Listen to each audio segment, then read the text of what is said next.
A Sick Day for Amos McGee. Written by Philip C. Stead. Illustrated by Erin E. Stead.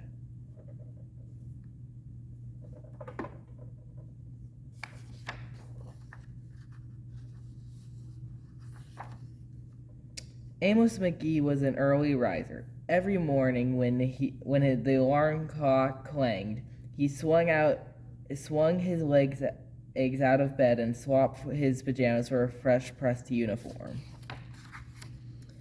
He would wind his watch and set a pot of water to boil, saying to the sugar bowl, "A spoonful of my oatmeal, please, and 2 for my teacup." Belly full and ready for the workday, he'd amble out the door. Every day, Amos waited for the number 5 bus. Next stop, City Zoo. But the bus driver would call out. 6 a.m., right on time, he replied. Amos had a lot to do at the zoo, but he always made time to visit his good friends. He would play chess with an elephant, who thought and thought before making a move. He'd run races with a tortoise, who never ever lost. Sit quietly with a penguin, who was very shy. Lend a handful of handkerchiefs to the rhinoceros, who always had a runny nose. And at sunset read stories to an owl, who was afraid of the dark. One day Amos awoke with sniffles and sneezes and the chills. He swung his achy legs out of bed, curled them back again, and said, I don't think I'm going to be going to work today." Meanwhile, at the zoo, the animals waited for their friend. The elephant arranged his pawns and polished his castles. The tortoise stretched its legs and limbered up. The penguin sat patiently all by itself. The owl perched atop a tall stack of storybooks, scratching his head with concern. "Where's Amos?" the animals wondered. Later that day.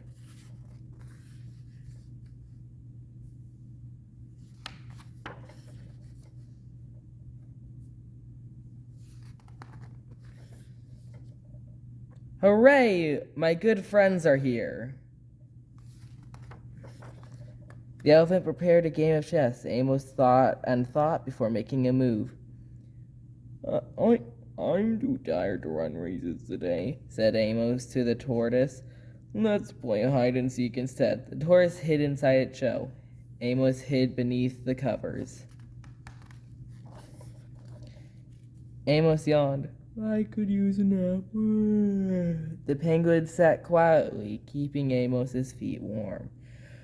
Achoo! Amos awoke with a sneeze, and the rhinoceros was ready with a handkerchief. "I'm beginning to feel much better, thank you," said Amos to his good friends, and he swung his legs out of bed. "Perhaps we'll share a pot of tea." Amos wound